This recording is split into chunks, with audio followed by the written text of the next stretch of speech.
Hey, buddy, what's happening? Yeah. Hey man, my brother, how you doing, bro? Very good. You? How's it going? I'm happy to be here, Yo, man. yo, I'm so blessed that you're here, bro. It's been a minute. How's everything going, man? Everything's good. Actually, I lost my AirPods last week, man. I feel bad that I don't have them, but hopefully you can hear me okay. I honestly, the fact that you're in your car, like we were kind of messaging, it's Yeah. honestly great audio. You'd be really surprised. But yeah, we're gonna hear you great, bro. Awesome. So, Thanks, man. bro, before we jump in, let me just introduce you to my community, and I'll do the same on my end. So, for people who don't know, Amen, like I said, he is a professional UFC MMA fighter. The man is phenomenal as well. He's an amazing husband, father of two beautiful twins. And for Amen's community, my name is Christopher Dedeyan. I'm a professional speaker, a peak performance business and life coach. Amen, let me just start off by saying, okay, bro, you are living one of my biggest dreams, okay? Thanks, And man. you're probably not gonna know what it is. It's not being an athlete, which is probably cool. It's not being an MMAer. It's the fact that you have twin daughters, bro. I do not know why. I want like in my life to have twins just because I want to be like, where are the twins? I want to be like in my family to have that. What's that aspect about like having twin daughters, bro? Just like a little 2 cents on that aspect. I love it. It's the best because, I did the diaper phase once. I did the potty training once. I did all that stuff only one time. Like, that's it. My wife, she's done. She's retired from giving birth. There's no more pregnancy. She's done with that. So that's There what's you good. go. Only one pregnancy, only one dealing with one pregnant wife one time. It was a blessing. It was a blessing. That's amazing, bro. That's amazing. And they're really adorable as well.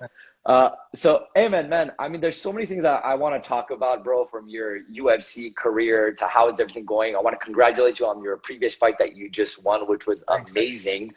And I want to kind of start off by the aspect of you. How did you prepare for that last fight? Yeah. Coming off of, I think, two defeats, if I'm not mistaken, your Yeah. mindset towards that. How did you approach it? And we're kind of dive into it a bit more. So go ahead and kind of tell me how was your approach with the last fight that you won. Well, it was a tough one because I feel like I've had the skills for a long time, but it was all Mhm. about the mental aspect of the fight because I was always undefeated. Okay, like my whole career, I didn't really lose. I didn't taste defeat in MMA. Like I've lost in like wrestling tournaments and grappling tournaments, but never in my wheelhouse. And my specialty is MMA.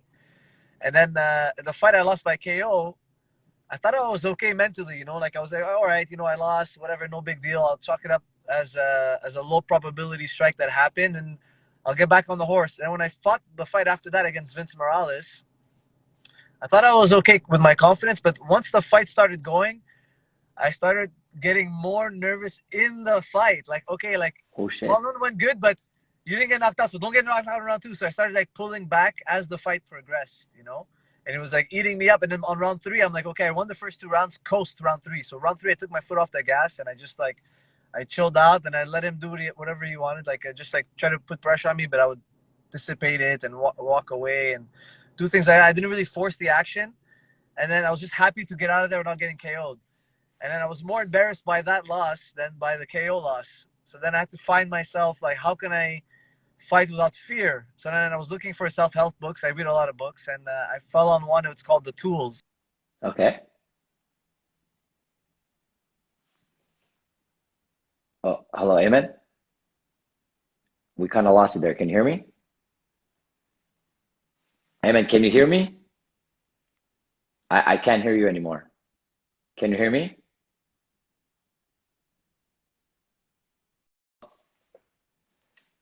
Paused. Hello, hello. Yeah, if you can't hear me either, I guess jump on and jump back up. Let's try it again. Sorry about that. Press the exit. I'll still stay on the live. We got some people say, go Habs, go, let's go. All right, talk.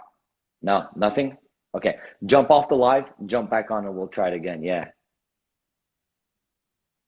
All right, sorry about that, guys. A little technical difficulty. But as Eamon was kind of really going in depth in this, like his mindset towards it, and I just wanted to highlight how important it was. It's so crazy. This man's a professional athlete, never lost, and because he had that one loss, he approached that second fight right after, and he was thinking about, oh my God, wait a minute, I don't want to get KO'd and all that. And if you walk into things without that same level of confidence, you don't allow your talents and everything that you need to play in the forefront. So let's just continue listening to that with Eamon kind of jumping back on in a second here. All right. Hello? Yeah, hello? Yeah, okay, beautiful. I don't So, know what happened brother, to the sound. That was crazy.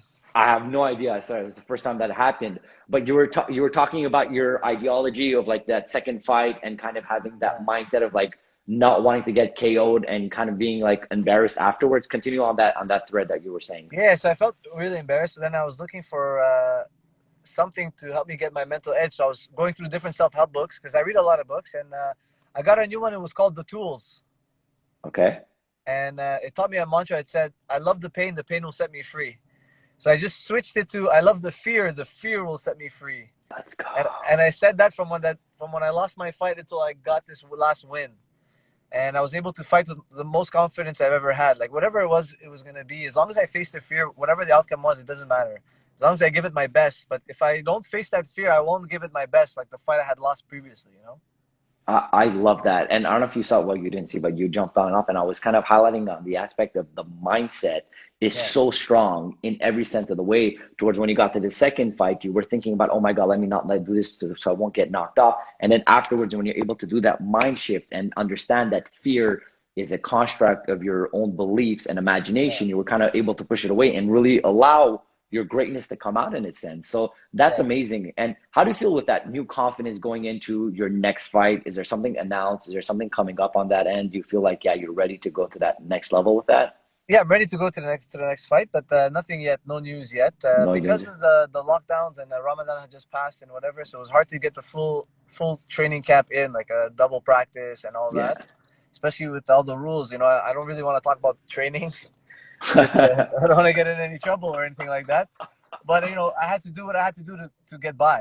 You know. Yeah, I definitely Yeah. understand that. So yeah, you have to figure that aspect out. And one thing I wanted to kind of relate to, because I heard you to give an interview and you were talking about the previous fight that you just won, that this guy was, I think in his early 20s, 24, if I'm not mistaken, 24, Yeah. 25.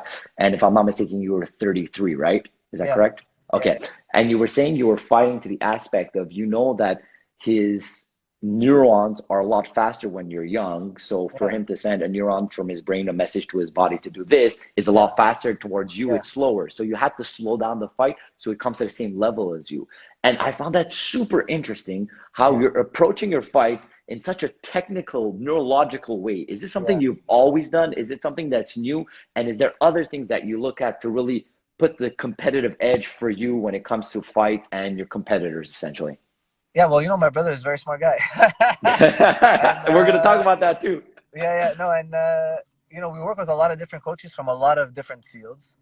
And my brother had a student who that's what he does is he measures people's speeds, and they were talking about like years ago, and he would time how fast professional boxers, how fast they can punch, and he realized that at a certain speed, you can't read the punch. Okay, so there's a certain amount of milliseconds that if you punch under like 200 milliseconds or 150 milliseconds, the guy won't, his vision won't pick up the punch before it hits him. Like he won't be Okay. able to see it coming. It's going too fast for the speed of his eye to read. So not everyone has that punching speed. Some guys have it naturally. Like no matter how much you train, I can never be as fast as Usain Bolt. He's got some natural gifts, that I can't copy. So I can become a faster runner, but it doesn't mean I can become a fast runner. Mhm. So you're born with a certain amount of potential for your speed and a certain amount of limits. Everyone has their limits and everyone has their strengths. So you have to accept that, and you have to fight in accordance to your strengths and your weaknesses. So that's something that we've known for a long time. So whenever I fight a guy who might just be more explosive than me, I gotta find a way to slow him down. And if I gotta find a guy who's much younger than me, I gotta find a way to slow him down in another way. So Yeah. just to keep myself and give myself an advantage. I love that. And I love the aspect that you kind of approach it that way. And you kind of alluded to the fact that your brother, right? And for people who don't know, Aiemann Zahabi's brother is Faraz Zahabi, which he is the head trainer at TriStar Gym, as well as GSP, George St. Pierre, which is Yeah, probably one of the goats of UFC in itself. And yeah, now, I know that there is some great advantages coming from that background and having that family name and yeah, having that, like, yo, my brother's this amazing trainer. But I'm sure there's a lot of things that kind of hinder more on the disadvantage sides. What are some of the disadvantages? Because advantages, I'm sure there's a bunch you could tell me, and please go yeah. ahead and tell me that as well. But tell me some of the things that were a bit more difficult coming under this phenomenal brother that you have that has so much Yeah. understanding about the game and the name that he created even before you became a professional athlete within this sport. Yeah, so well, the disadvantages are mostly early on because like nobody wanted to fight me early on, so it was very hard to get matched up and build experience. So like I only when I got to the UFC, I only had 6 fights. So Okay. I couldn't build up a good record early, like a lot, like in terms of a lot of fights. I was 6-0, but still, it's not a lot of experience. Like the first guy I fought in the UFC was 24 and 8 or something. Sorry, he was 14 wins, 8 losses. So he had like 24 fights. Wow. Everyone I'm fighting has a lot of fights, but me, I'm going in there with less experience because of my brother's reputation. A lot of guys didn't want to take the chance of fighting me in the amateurs or fighting me in the local circuit. So that was really the biggest disadvantage I was able to like I could name. And now that that disadvantage doesn't exist anymore, as you're in a professional UFC, nobody's like, oh, okay, let me not go because he's his brother. Like No, you're no, more not, like not on it's that. not because of my brother. I think it's because I just knocked the guy out cold, man. I think that's I gonna scare love some that. people, man. I Like love that. in my weight class, it doesn't happen. Not everybody has one punch power. Not everybody has it. So the heavier the weight class, the more people can punch hard. And in your weight class, it's one of your strengths, the aspect that you're able to punch and kind of knock some people out on that aspect. Yeah, for sure. That's definitely one of my strengths. And you know what? That fight, I didn't expect to knock him out because he's never been KO'd one shot. He's been TKO'd, but he was exhausted. He was like in the fifth round. He was tired. It was more fatigue than it was KO.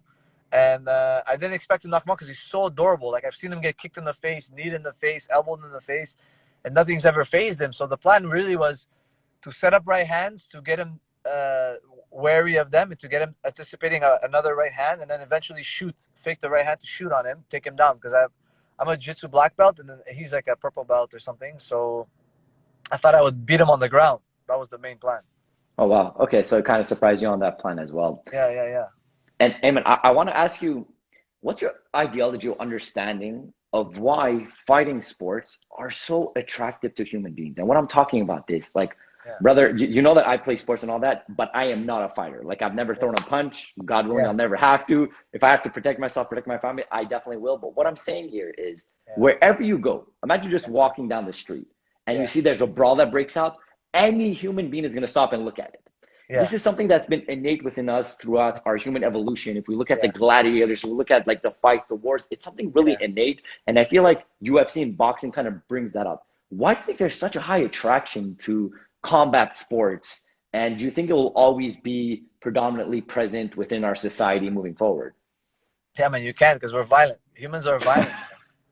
Humans are violent people. You ever hear of a nation be gifted land, be given everything they have? No, man. Everyone had to fight for it, man. Everyone had to go to war to have what they have, and violence is something we all understand. No matter how much people this day and age want to talk about how violence has no place in society, just because you're not punching someone doesn't mean you're not being violent towards them or abusive towards them in a different way. Like there's psychological abuse, psychological violence. There's all kinds of ways of imposing your will on somebody. It's part of who we are as people.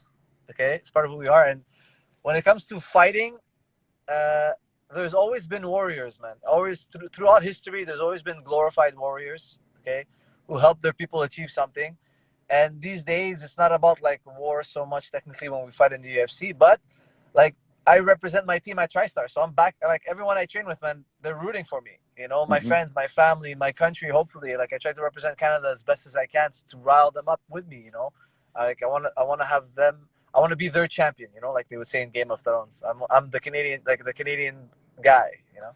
Let's go. I love that Or ideology. I never thought of it that way. Like you just essentially said, we're violent people in yeah, general. And you know what? It kind of makes sense. Like obviously there's a lot of empathy, there's a lot of nice people, but the core of it, like you said, the land that we're sitting on right now, somebody fought for it and something yeah, happened exactly. there. So that ideology is very interesting. I'll tell you And like this. After my last fight, when I went to daycare to pick up one of the kids one day, and one of the teachers asked me, she said, "Listen, she's like one of my daughter. She's 8 years old and she's getting bullied at school. I want to teach her self defense. Why? Because the teachers say, okay, no, don't fight back. Just tell them you don't like what they're doing. Blah blah blah. Come go talk to your mom. Go talk to the teachers." But the girl's still getting bullied, and now it's getting to the point where she's getting shoved and she's getting pushed to the ground. So I know parents don't raise their kids to go beat up other kids. Everyone, they try to treat their kids well so that they become good people in society. But it's in their nature at some point that they have confrontations at school. So I wouldn't want to teach that kid to go become a bully, but I would train that woman's daughter to be able to defend herself so that that bully no longer wants to bully her, at least, to be able to fight back enough, not to like give her a black eye and this and that, but to control her or to take control of the situation, hold her down on the ground until a teacher comes and sees them fighting, but not necessarily to bust her nose open. But that girl has to be able to control the situation and control whoever's trying to attack her. You know what I'm trying to tell you? It's gonna happen. 100%.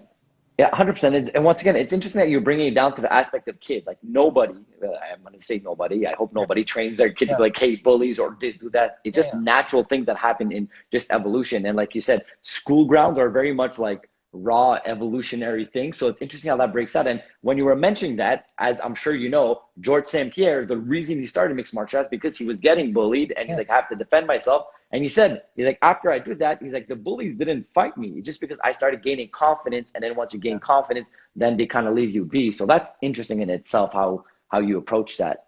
And yeah. Amen, Matt, I want to ask you something. As the last couple of, let's call it years, there has been a real interesting shift in the fighting world. And when I'm talking about fighting world, I'm talking about the prize fighting. Like the last fight, which was Mayweather versus Logan Paul, Yeah. you know these social media people coming in and fighting. And listen, there's a lot of like things going back and forth with the UFC fighters and like the Jake Pauls of this world and all that stuff. What is your 2 cents on what's happening within the world with now with that fighting aspect? Do you think it's good? Do you think it's bad? Do you think they're putting light on important subjects such as certain UFC fighters Yeah. don't necessarily get a high pay? And I know this is like a very touchy subject because I know you're under contract with UFC, so I'm gonna really leave it at large, and I'm sure you're very eloquent to kind of navigate your way towards this question. But what do you think is happening with all this? Nothing in life is all good and all bad. You know what I mean? Like, Hmm. there's always a little bit of good and a little bit of bad and everything. I think it's good in the sense that, listen, Ben Askren got a huge payday, but like, I wish he trained for the fight. He showed up like a fat slobby. He didn't take it seriously, and he didn't think he was gonna get embarrassed. But after the way he lost, like, he admitted that he was embarrassed, and not only did he embarrass himself, he embarrassed, like everyone who does MMA in a way at that level. So it's kind of hard to watch, but like, I'm happy he made his $1 million. But I mean, money isn't everything, like, yeah, UFC doesn't pay fighters necessarily as much as basketball players make, or NHL players, or NFL players, or whatever. But if you can earn your spot in the UFC, like now, after my last fight, they started paying me much better, man. Like, I got a new contract the night before my fight because the guy missed weight, and I got a decent pay, and then I also got the bonus. So like, I felt like I made good money that night, so. And I'm hoping that when I finish this contract, when they give me my next contract, it's even higher. As long as I Hmm. keep performing well, like, there's room to grow. But yes, we are underpaid. I definitely understand we are underpaid. But I fight to show that I'm the best, man.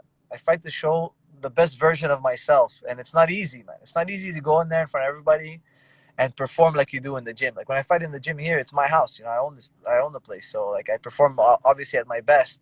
But when I go to the UFC, I'm not always showing my best, and I felt like the last fight is the first time I showed my best, and I hope to be able to tap into that mental space to get back into it. Now, these guys like Mayweather, like, I don't understand why he's doing it, because he's already almost worth $1 billion. I don't even know if he's a billionaire yet, but he's close. He's probably has like $700 million.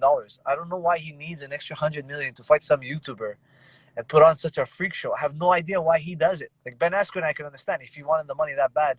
Okay, but Mayweather, man, I just don't get it, man. I don't understand. I don't understand why he does it.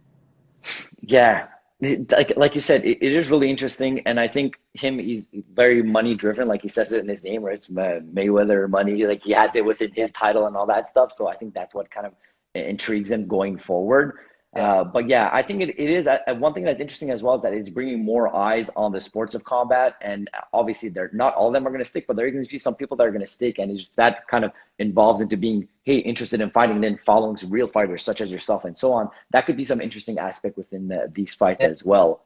And Emmett, I'm asking you a question right now that like I don't know if you're gonna like it or not, but definitely something to kind of think about. And it's kind of crazy. You're turning 33, or sorry, you're already 33. yeah, And in athletic worlds, like yeah, it sucks to say you're kind of on the back end of like your prime, yeah, essentially. And I don't want to insult you, but like just in age wise that I'm saying this, yeah. do you think about this? This is something you think about what is next for Amen? What's coming up? Do you have a plan with that? Or right now it's like, no, I still have X amount of time. I don't even want to think about that. I just want to be gung ho on what I'm doing. How do you approach that with the professional athlete that in athleticism, your career ends super young and you're just 30, bro. You're just starting your life for effing sakes. Like, it's crazy. Yeah, but you know, like the difference between MMA and other sports is you hit your prime later. Like I don't know if you Okay. follow MMA, a lot of the champions are over 35. You know, Okay. only a few champions that are really young. And the thing is, the reason why it's because there are so many ways to win in MMA. Okay, there's three aspects to the fight. There's the striking, there's the wrestling, and there's the grappling on the ground. And to get good at all three takes a lot of time. Okay, and when it comes to speed, okay, when it comes to talking about like raw speed, okay, it's most seen and exposed in striking. But once you clinch the guy, you start wrestling him. That speed, that explosive speed, it diminishes in worth. And then when you get to the guy on the ground in jiu-jitsu, it diminishes even more. Okay, so Okay. that's why like a guy like Damian Maya, who's 44, he just fought a couple of weeks ago against Bilal Muhammad. Okay, he lost, but he's he didn't look that washed up, and he's 44 years old. You understand what I mean? But he's the type of guy that he neutralizes the striking so that you can be super explosive on him as much as possible. Then he ties you up and he takes you to jiu-jitsu where he's the better and he's faster, because you don't need to be super explosive to be good at jiu-jitsu or to control someone on the ground. You know, so that's the thing is like, yeah, some people they're gonna consider me old, but I still have a lot of tools in my bag that can make me seem younger or seem faster to the guy that I'm fighting, depending on what aspects of the fight occur. You know what I mean? If I can neutralize the speed, then what's wrong with my age? There's nothing wrong with it. You know what I'm trying to say? 100%. And I Yeah, love that you're breaking down again and once again on the aspect of like you're because like MMA, it says in the name, it's mixed martial arts. So there's so yeah, many subcategories of yeah, martial arts that you have to be an expert at.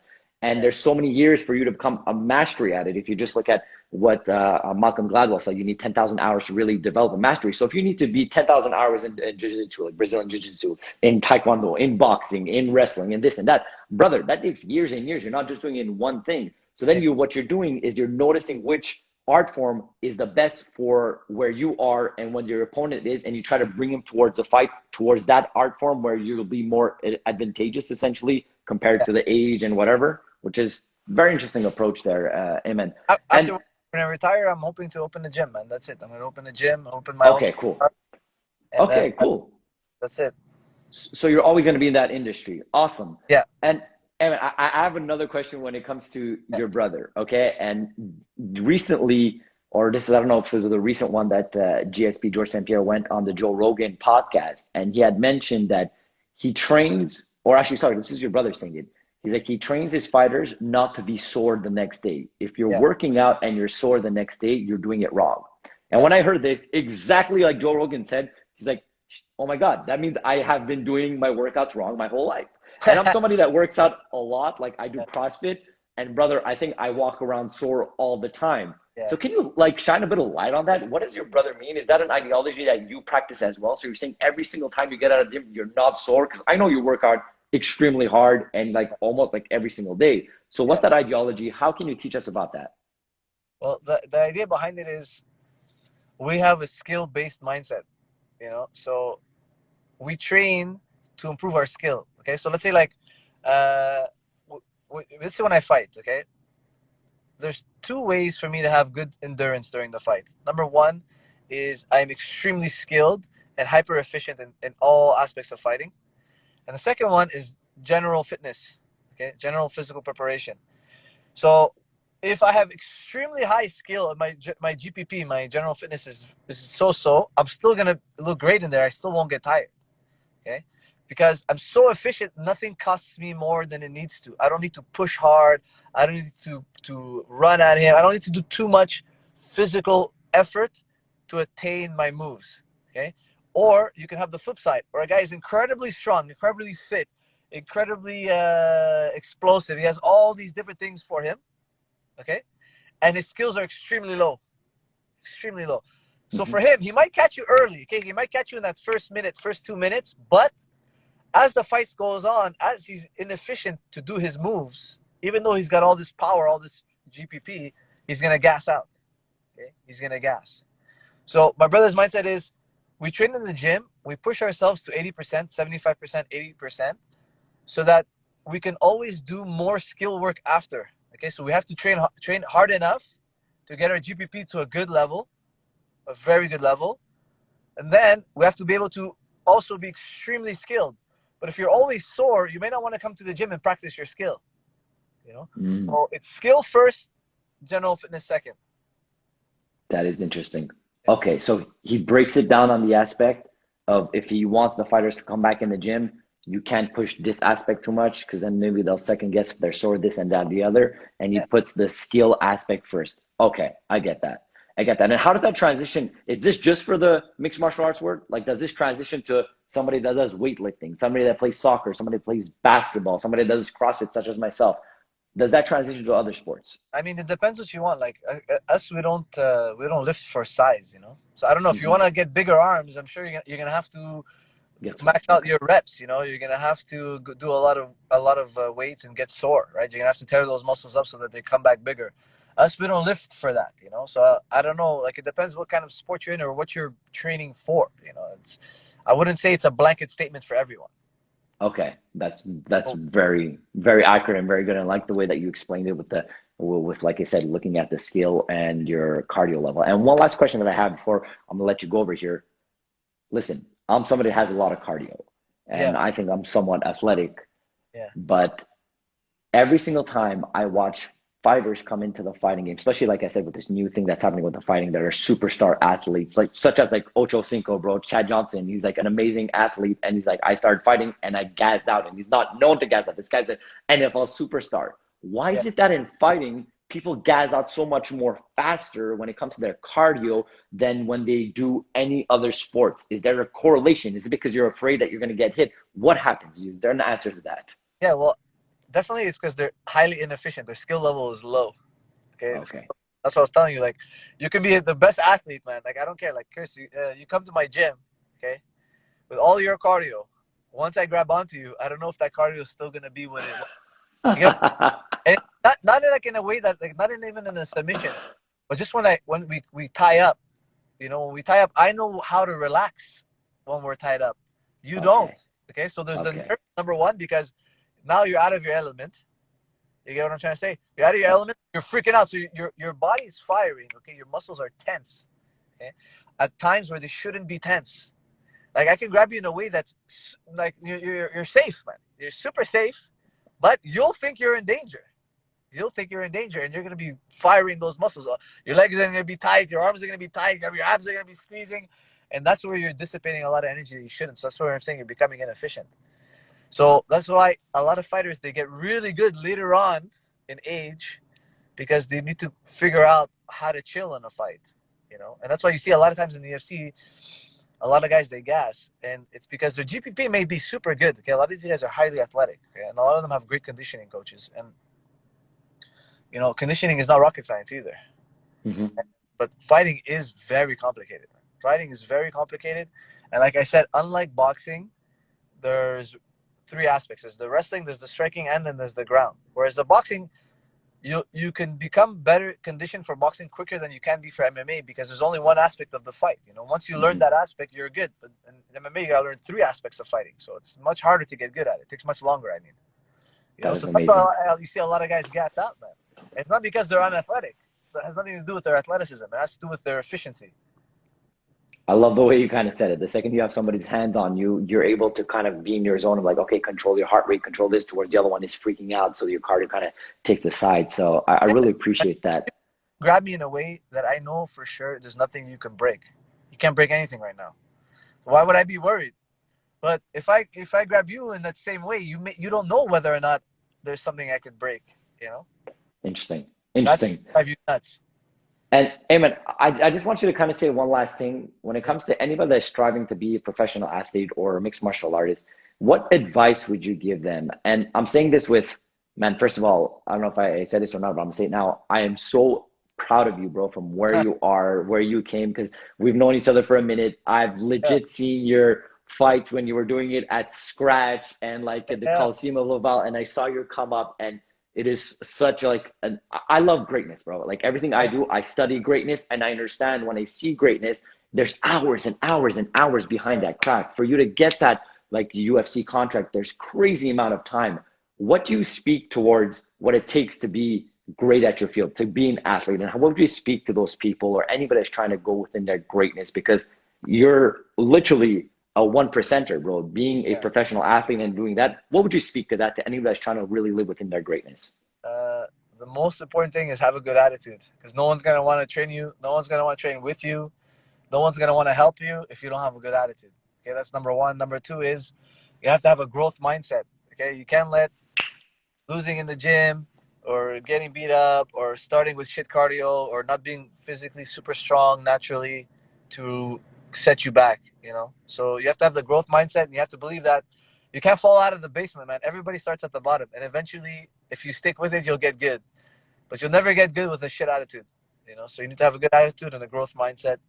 You'll be set, man. You'll be I okay. love it. I love where you highlighted like my main thing. I'm like, I don't F around with anybody that doesn't have a growth mindset. I don't care from where you're starting, but if you have that ideology that you're expanding, you're going to learn more. You said reading books. It's like all of these things are extremely valuable and important. So I love that aspect that you highlighted that. And then, man, one last thing, brother. What can I do to support you more? Is there anything that I could do to support you, bro, with everything that Oh, you're just doing? follow me on social media, bro. My next fight, we'll do another one, bro. We'll promote my fight together if you're down for it. We'll talk about the guy. We'll push the fight. If you want, it's up to you. 100%. What if I want, bro? It'll be an honor. So Yeah, listen, yeah. Thanks, man. I appreciate like en prima over here, let me know. We'll obviously follow you next time that happens. We'll definitely it. promote it, get more eyes on it, because you know I'm a fan, bro. I'll always be a fan. You're like you're a brother to me. And yeah, bro, continue doing your great job, bro. Congratulations to all your success, really, bro. Thanks for having me on, man. I'm glad to be here. Yo, it's my pleasure. All right, brother. Speak to you soon. All right. Have a great one. Bye, bro. Ciao.